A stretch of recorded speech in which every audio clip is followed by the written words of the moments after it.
목요일 아침 오늘의 묵상 189번째 시간 제발 생각 좀 해보소. 첫 번째 시간 말씀을 나누도록 하겠습니다. 오늘 우리가 묵상하게 될 본문의 말씀은 출애굽기 16장 3절 4절 2절의 말씀입니다. 같이 보도록 하겠습니다. 이스라엘 자손이 그들에게 이르되 우리가 애굽 땅에서 고기 가마 곁에 앉아있던 때와 떡을 배불리 먹던 때에 여호와의 손에 죽었더라면 좋았을 것을 너희가 이 광야로 우리를 인도해 내어 이 온 회중이 줄여 죽게 하는도다. 그때의 여호와께서 모세에게 이르시되 보라, 내가 너희를 위하여 하늘에서 양식을 비같이 내리리니 백성이 나가서 일용할 것을 날마다 거둘 것이라. 이같이 하여 그들이 내 율법을 준행하나 아니하나 내가 시험하리라. 아멘. 광야로 나온 지 꼭 한 달 반이 되었습니다. 다시 백성들의 입에서는 원망이 터져 나오기 시작했습니다. 이젠 양식이 떨어져 가는 것입니다. 사실 의식주 문제는 예나 지금이나 기본적 문제로 중요했습니다. 옛날 임금들뿐만 아니라 통수권자들은 적어도 백성들의 의식주 문제만큼은 해결해 주어야 한다고 여겼습니다. 그렇지 못하면 못 살겠다 그러고 가로채우자고 반란을 일으켰습니다. 이렇게 굶주림은 심각한 문제가 아닐 수 없습니다. 그런데 문제는 그러기에 불만하고 그러기에 불평하고 투덜거리는 것이 마치 정당한 것인 양 인식한다면 그것이야말로 더 큰 한심한 일임을 알아야 하겠습니다. 정당하다고 여기는 바로 그것이 가장 한심한 일이라는 것입니다. 이스라엘 백성들의 모습은 하나도 달라진 것이 없습니다.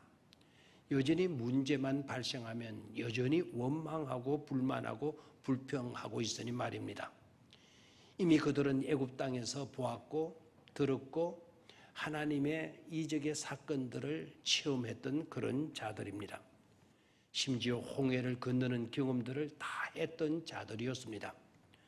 크게는 인류 역사 가운데 작게는 일생일대에 어떻게 그와 같은 경험을 할 수 있단 말입니까? 그런 체험이 오죽한 것이겠습니까?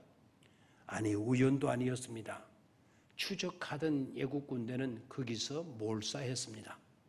아니, 지금도 구름 기둥과 불 기둥의 인도하심과 보호하심이 함께하고 있습니다. 쓴 물을 단물되게 해 주셨습니다. 하나님은 여전히 그들을 돌보아 주시고 문제를 해결해 주시고 계셨습니다. 여전히 그들을 사랑하시고 함께 하시며 인도해 주시고 계십니다. 지금까지 그랬고 지금도 그러하고 계신다면 앞으로도 무엇이 문제된단 말입니까? 그 어떤 문제가 발생하더라도 여전히 지난번처럼 하나님께서 해결해 주실 것이 아니겠습니까? 그런데도 그들은 여전히 원망하고 후회하면서 여전히 주어지는 은혜와 여전히 주어지게 될 은혜를 믿지 못하고 있는 것입니다. 참으로 안타까운 일이 아닐 수 없습니다. 조금만 생각을 해봐도 그럴 수는 없습니다. 제발 생각 좀 해봐야 하는데, 잠깐만이라도 생각 좀 해볼 수 있어야 되는데, 저들의 말들을 확인해 보십시오. 뭐라고 하고 있습니까? 애굽 땅에서 고기 가마 곁에 앉아있던 때와 떡을 배불리 먹던 때에 여호와의 손에 죽었다라면 좋았을 것을 너희가 이 광야로 우리를 인도해내어 이 온 회중이 줄여 죽게 하는도다. 세상에 이렇게 나올 수가 있습니까? 그렇다면 하나님께서 그렇게 하실 일이 없으셔서 이들을 끄집어내어 광야에서 죽게 하려고 하셨단 말인가요? 가마솥가에 앉아 고기 사는 냄새를 맡는 것과 배불리 먹는 것이 그렇게 대단한 것이었단 말입니까? 그렇다면 홍해가 갈라지고 쓴물이 단물 되는 것들은 아무것도 아니었다는 것입니까? 홍해를 갈라가시며 애굽인을 몰살시키고 한 사람도 실족함이 없이 이스라엘 백성들을 구원하신 것은 아무것도 아니었단 말입니까? 그리고 기껏 광야에서 이스라엘 백성들을 죽게 하시려고 하나님께서 10가지 재앙을 애굽 백성에게 내리시고 홍해를 가르시고 구름 기둥 불 기둥으로 이끌어 오신 것일까요? 그렇게 죽이기 위해서 말입니다. 이스라엘 백성들아, 제발 좀 생각 좀 해봐야 되는 것입니다.